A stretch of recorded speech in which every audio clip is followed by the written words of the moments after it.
Right, you lot, and the Qatar World Cup so far has been absolutely absurd. And I don't mean that statement lightly. I mean, this is a World Cup where the officials have just decided for some reason to make every game nearly 120 minutes long. You know what, I'm actually a fan of this added stoppage time they're doing, because I've watched a couple championship games, and my god, if you ever watch a championship game, the amount of time wasting they do, it's good to actually finally penalise this stuff. But then again, when France are winning 4-1 against Australia, is there really a point adding on like 10 minutes? That there isn't really. But anyway, welcome to the World Cup roundup. Now I'm going to round up every single match so far, and I've caught all the 4 o'clock and the 7 o'clock ones, but do you really expect me to be seeing all the 10 o'clock ones? I mean, at that time of day I'm usually just struggling with fractions work, not tuning in to watch Switzerland and Cameroon, but I've read up about the matches, of course, I've looked into the stats. But anyway, we'll start off, we'll talk about the major upsets, then we'll get on to the convincing wins, then the unconvincing wins, and the 100 0-0 draws. I mean, how many 0-0 draws do you need in a competition? Saudi Arabia 2, Argentina. No fucking way. What? Bloody hell. If you would have tell me on my mum's life what is the team most confident will not be making the knockout stages, I would have pointed at Saudi Arabia. I mean, in the last 4 opening World Cup matches, they've lost to an aggregate score of 14-0.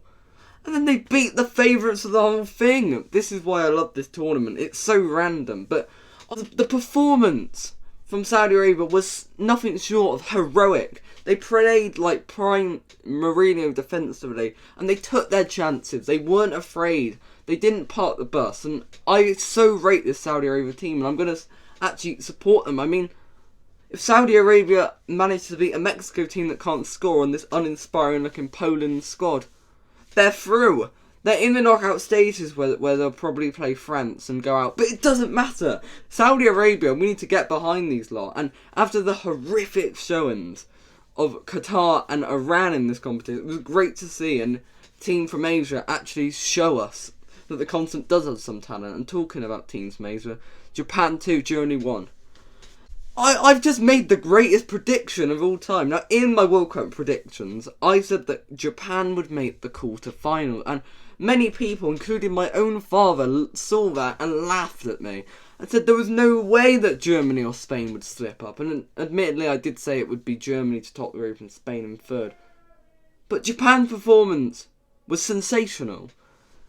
And I caught a bit of the first half of this game, and Germany did look all over Japan, but Japan were able to keep them out. And I think the momentum from scoring from Japan, they scored 2 goals in 5 minutes. I mean, the momentum shift, and it was incredible. And Japan are a dangerous team, and I'd be afraid if England end up playing them, which is unlikely, but because we're probably going to get knocked out by the time they come up. But yeah.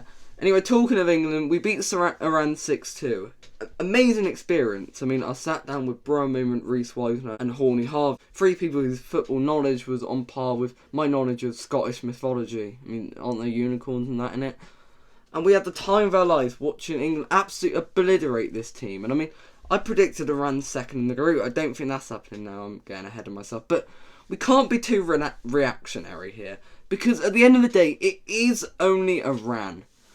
Iran aren't going to win the World Cup, are they? Let's be honest here. I mean, it was incredible to see Bukayo Saka get onto the score sheet twice. Really showing for the last tournament he's transformed from a boy to a man. And that a penalty miss like that can affect careers. I mean, some players never recover it, but Saka's just improved himself and got better and better and is now top of the Premier League. Did incredible. Jude Bellingham was incredible in this game. Even Rashford and Grealish were on the score sheet.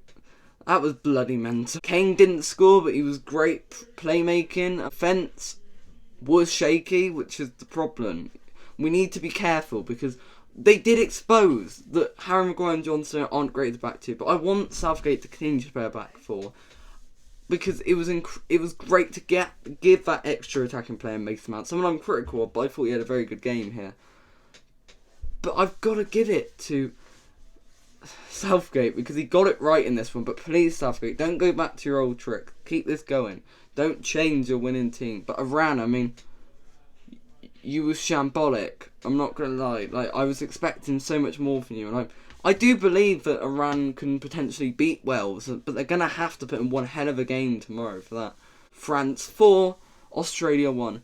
For a fraction of a moment, we believed that Australia could do the Saudi Arabia, but no. France, they took a while to get into gear, but once they got into gear, they obliterated Australia. Australia had about 20 minutes where they were good, but they just showed that if they were in Football League, they're about a League 1 level team, and France would probably be like a top 3 in the Premier League team. That just shows the difference. But I still think that there's a spanner in the works for this France team. I think Denmark will be a very difficult game, and Tunisia showed against Denmark that they have some quality, so don't underestimate them.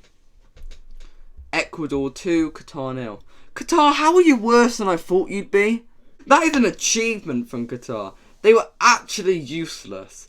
They were so bad at the back. That first goal that was ruled offside, I mean, the graphic was hilarious. I mean, they blatantly didn't show the fullback who was literally playing the guy on side, but we forget that, you know. Portugal 3, Ghana 2. Oh, Ghana frustrated me in this game. Because for 70 minutes, they just played like a pot the bus Burnley Sean Dice-like team when they had the attacking talent. I mean, there was that midfielder guy, the commentary just wouldn't shut up how they wanted him to play as a striker. And near the end, Ghana showed their attacking potential and really should have scored that goal at the end. I mean, it was literally put on a plate for Ghana. How did you miss it? But Cristiano Ronaldo had a goal quite sort of unfairly ruled out. Like, it was, I get why, but that was very harsh from Ronaldo.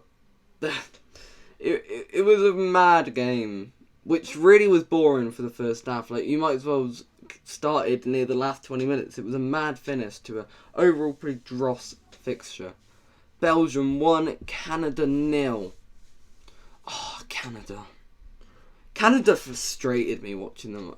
I really wanted Belgium to lose because their goalkeeper is Timo Courtois, and but we saw what he did to Liverpool in the Champions League final, so yeah.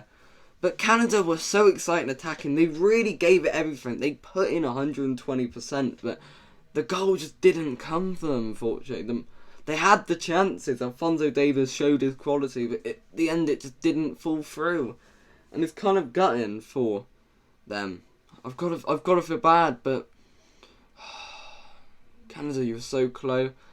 And Belgium were poor. Kevin De Bruyne had a very off game. I mean, the usual electric midfielder we see at Man City was lost in this game. And the defence, I told you the Belgian defence was shaky. And I mean, I wish Croatia would have won because I don't think Belgium deserve them. They are not going to do much in this tournament. For their big last all-or-nothing season, not a lot is going to happen here. Wales 1, America 1. You know, I've got to give credit to Wales. I mean, Wales have no right being in this position. I mean, most of their team are championship standard, with the exception of Gareth Bale. But the way they brought it back in the second half was impressive, because America were the dominant side in the first half. And America should have scored 2 or 3, really. But this was the best result possible for England, because it basically means it's very unlikely that we don't... Makes it very unlikely that we don't top the group. All we need is a win and a draw now, and we top the group. And I didn't see anything in either of those sides that really meant that we'd lose to them. I mean, Wales would probably get a draw with us, let's be honest. But America, I reckon we beat them, so yeah. Netherlands 2, Senegal 0. What an uninspiring game. Probably one of the dullest games of the tournament that I've seen. I mean, it was 2 late goals. They were well crafted, but man and his dog was talking about that Netherlands forward who scored the goal, but with the exception, I mean, yeah. Spain 7, Costa Rica 0. Oh, Costa Rica, you were just so out of place. It'd be like putting me and Queen. Costa Rica, they just gave nothing. They look like simple Simon in a boxing ring. I mean, the goalkeeper, he's PSG number 1, but yeah, he was atrocious. Responsible for at least 3 of the goals. I mean, it was an absolute... And Spain looks scary, but we can't lose our heads with this. Yes, Spain were sensational, but at the same time, I mean, look who they were up against. If Spain go and lose to Germany now, which could happen, I mean, Germany have the ability to beat Spain, then it's for nothing. I mean, yeah, the goal difference will help them, but Spain need to prove against Germany and Japan, who I think Spain can beat both of them, but they both prove to be top tier teams, so yeah.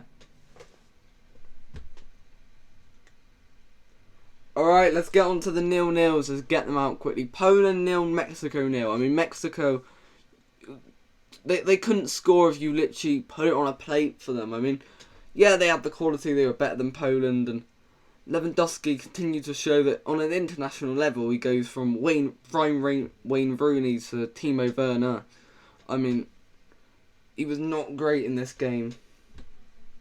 Denmark 0, Tunisia 0. I was quite impressed with Tunisia, but Denmark, man, everyone calling them the dark horse, including myself, putting them in the semi-final, and they should have beat Tunisia. Croatia 0, Monaco 0. Croatia had the chances. I mean, Perisic had 1 or 2 that he really should have done better with, and yeah, all in all, a pretty dull match. Uruguay 0, South Korea 0. Uruguay, I put them in the final, and I still stand by the fact. I still think I watched that Portugal game. In Portugal, I mean, Ghana almost got something out of them, so I think Uruguay should beat both Ghana and have a decent chance against Portugal. So it might not be over yet, but you let me down, Uruguay. But South Korea didn't disappoint me. They were so much better than I thought they'd be. So respect, I guess. I'm gonna be honest. Switzerland, Cameroon. I haven't seen the highlights for it yet. Switzerland won. From my mate Sam, who saw about 20 minutes of the game, said that neither team looked very good, and it was a very scrappy game. So I think I'm glad I missed it. And I haven't seen the Brazil game yet because I'm filming this in between the two games. So yeah, I'll just put my thoughts on the Brazil game at the end. The Brazil game went about as I expected. Serbia were very defensive in the first half, just wanted to try and get a point out of the game. But Brazil, as the game went on, opened up. And I just want to point out how ridiculous the Brazil squad is. I mean, they were bringing on Anthony, Jesus, and Martinelli in this, like, near the end, along with Rodrigo. Those are 4 players who would pretty much start for any other nation. Like, the Brazil squad is actually unreal. But yes, Serbia, I saw quality in there, and I think they have a decent shot of getting out of the group. I think Switzerland and Cameroon weren't very inspiring. So yeah, good luck, Serbia. But you didn't really have much goal scoring impact, did you?